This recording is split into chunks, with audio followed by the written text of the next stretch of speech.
Il caso della panchina arcobaleno fa discutere la bassa padovana e diventa rapidamente in realtà un caso nazionale. La sinistra a Este, nel comune amministrato dal PD, dove è stata annullata l'inaugurazione di una panchina arcobaleno, appunto, la sinistra si è divisa e allora ci pensa la destra. Nei comuni limitrofi 2 su 3 guidati appunto da amministrazioni di centrodestra verranno inaugurate presto panchine arcobaleno. Questo è Sveglia Veneto, il primo podcast dedicato all'informazione vista da nord-est. Io sono Jack Calcetto. Oggi è venerdì 13 maggio 2022, la prima notizia del giorno riguarda la panchina arcobaleno, simbolo della lotta all'omotransfobia e dei diritti della comunità LGBT. Una panchina quindi che è molto più che un simbolo, e lo dimostra il fatto che sia diventata un caso politico nella Bassa Padovana, un caso politico naturalmente che ha subito avuto risvolti a livello nazionale. Nei giorni scorsi gli interventi del deputato Alessandro Zan e della senatrice Monica Cirinnà. Mi rammarica che l'amministrazione di Este, dichiaratamente progressista, abbia messo in discussione un evento già programmato, ha detto appunto l'onorevole Zan. In che modo una panchina arcobaleno può risultare divisiva? C'è stato già nei giorni scorsi l'intervento del Partito Democratico locale, che ha chiesto al sindaco di ripensarci. Insomma, mentre nel centro-sinistra si discute di questa panchina arcobaleno, perché il sindaco di Este sostanzialmente ha affermato che serve un confronto con tutte le anime della maggioranza e ha quindi rimandato appunto l'inaugurazione di questa panchina, altri 3 comuni, di cui 2 di orientamento politico opposto, nella Bassa Padovana si sono fatti avanti e hanno detto: la panchina la mettiamo noi.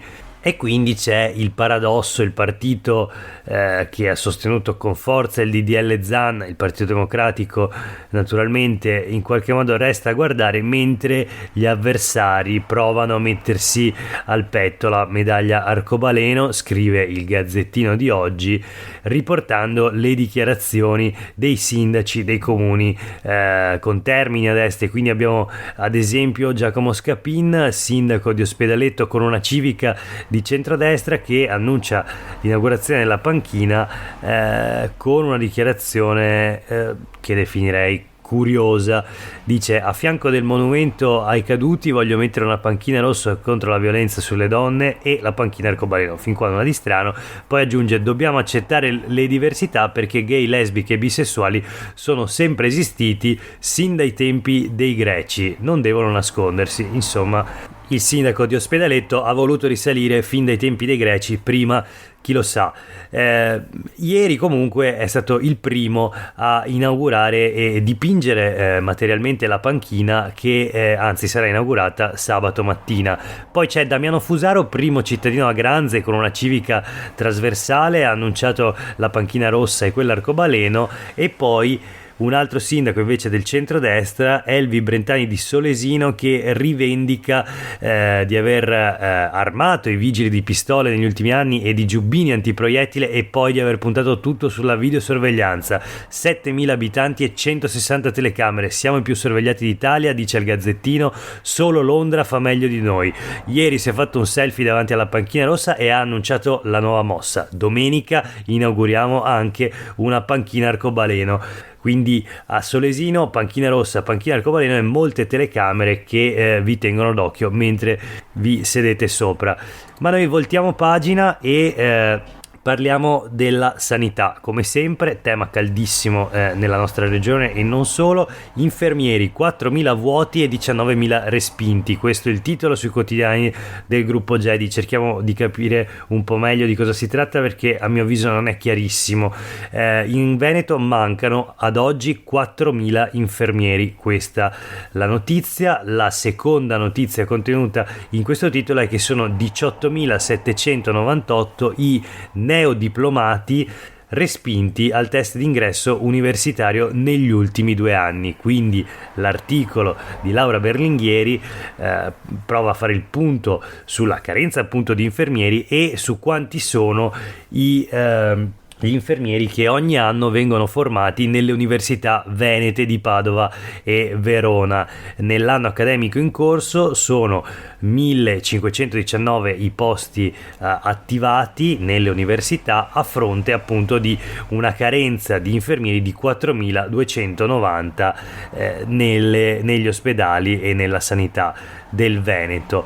La regione quindi vuole far fronte alla carenza di infermieri con i super OS, cioè gli operatori sociosanitari con competenze infermieristiche dopo un corso di circa 400 ore, insomma una proposta che la Giunta regionale del Veneto aveva provato a introdurre ancora qualche mese fa. Ora torna alla carica, ma tutte le organizzazioni sindacali sostanzialmente chiedono che il tema venga affrontato a livello nazionale e non dalle regioni in ordine sparso. C'è un'altra novità che riguarda il PNRR, con il quale verranno introdotti i professionisti di comunità, cioè la figura del nuovo infermiere di comunità, uno ogni 3.000 abitanti. Questo significa che serviranno quasi 20.000 nuovi infermieri, dice Fabio Toso, vicepresidente di Uneba Nazionale.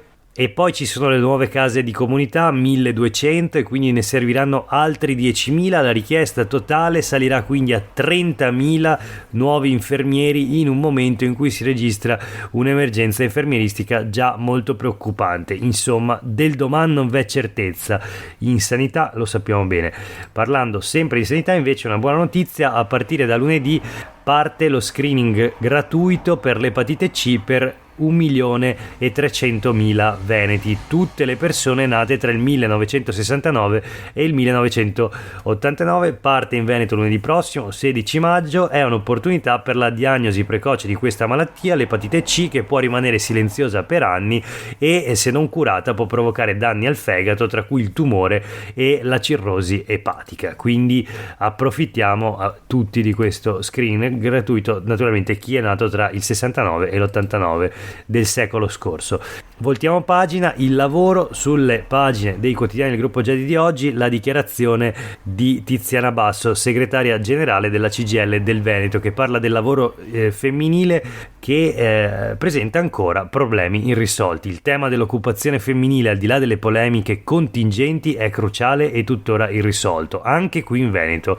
Questa è la dichiarazione di Tiziana Basso. C'è il lavoro di cura che quasi pesa interamente sulle donne e spesso rende inconciliabili la famiglia e la professione. C'è la questione della maternità, dice la segretaria della CGIL del Veneto.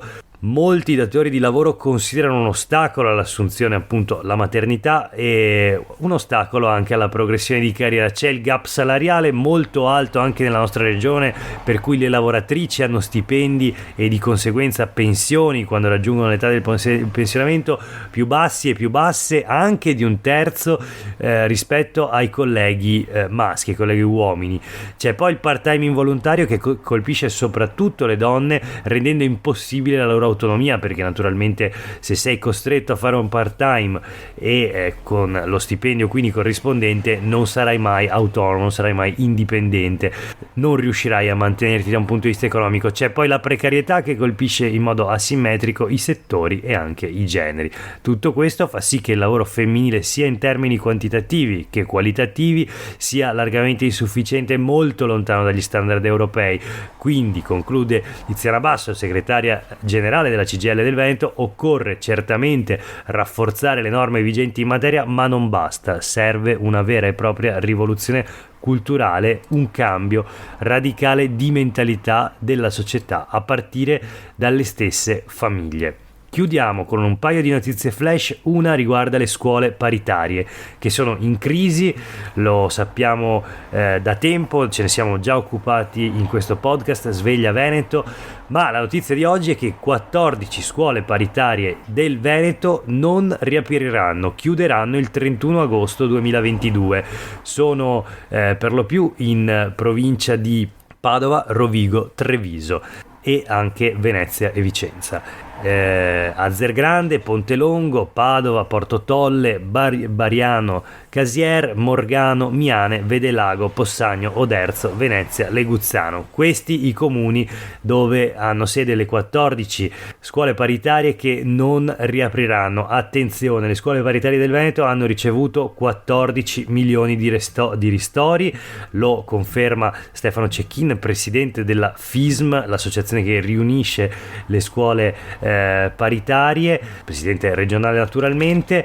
Ma Cecchin dice: abbiamo ricevuto 45 milioni di ristori, ma ce ne servirebbero almeno il doppio, quindi 90 milioni di euro chiedono le scuole paritarie per riuscire ad andare avanti. Dicono il caro energia è una mazzata, e quindi in sostanza o ci date 90 milioni di euro oppure le scuole paritarie chiuderanno. Insomma, un sistema, quello delle scuole paritarie, che presenta tutte le sue criticità ed è assolutamente in crisi. Ci si chiede quanto si potrà andare avanti con questa organizzazione dell'istruzione, peraltro nelle fasce d'età più basse, perché ricordiamo le scuole paritarie sono soprattutto scuole dell'infanzia o elementari. L'ultima notizia di oggi riguarda il crack delle banche popolari venete. Ce ne siamo un po' dimenticati, ma mentre il tempo passa, gli anni vanno avanti.